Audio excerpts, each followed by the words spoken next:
Uno de los libros que tú tienes se llama justamente La historia de la realidad, The Story of Reality. Y me llamó mucho la atención ese título porque lleva un mensaje muy importante y que creo que muchas veces se pierde en nuestras iglesias, se pierde en las conversaciones que tenemos. Entonces, quiero preguntarte, ¿por qué le pusiste ese nombre y qué es lo que significa? The reason I wrote that book and titled it that way is because I was pretty convinced in lots of conversations with non-Christians and Christians that they did not understand Christianity, even Christians. And it's very easy for Christians to talk about their faith or their belief or their faith tradition or their religion, okay?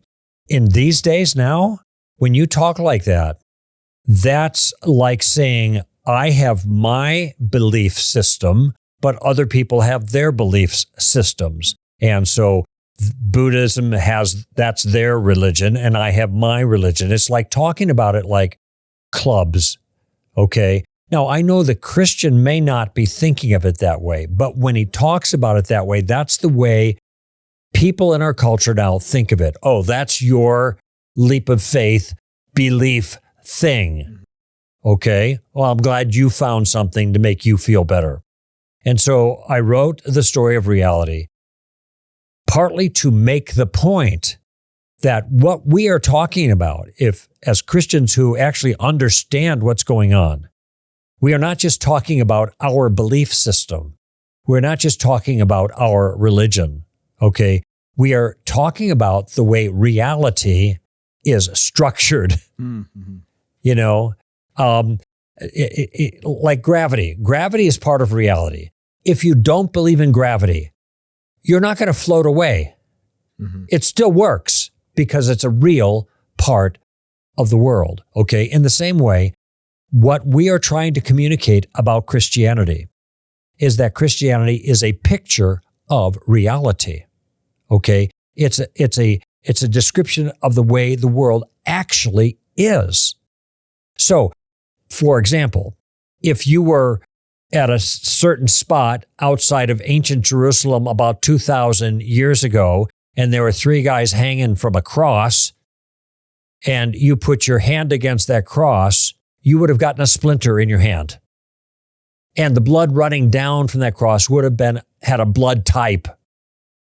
It's not just a story. It's an account of things that actually happened. Now, of course, as Christians, we have to defend that. We have to make the case that this is what happened and that it has this meaning, etc. But the kind of case we're making is not a case for our faith, for our club, for our religion. Try Jesus, see if you like him. No, doesn't matter if you like him. If he is God come to earth, then whatever he says goes, whether you like it or not. And if you don't like it, he doesn't go away. And someday you're going to stand in front of him and he will be your judge. And that is a fact of future history because that's reality. That's the kind of message that we're trying to communicate. And so I chose the title, The Story of Reality, because the Christian account of reality is a story, but it's a true story. It's a story about things that really took place for a reason. And the story starts with God, and then it talks about man and what man did to create a problem. And that requires a rescue operation that God initiates through the person of Jesus, who is God come down.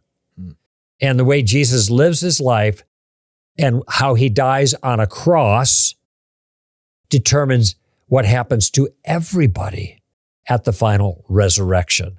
So there's 5 words that make the outline of the story of reality: God, man, Jesus, cross, resurrection. They are the most important things that happen in the story, the order in which they take place in the story.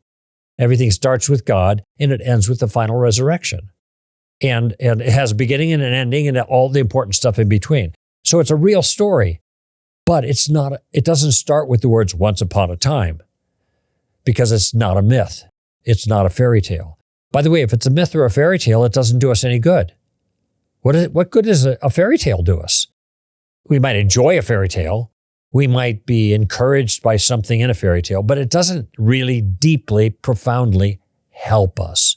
We need help because something is wrong with the universe. Everybody knows that. And the thing that's wrong with the universe has to do with the thing that's wrong with us. We know that too.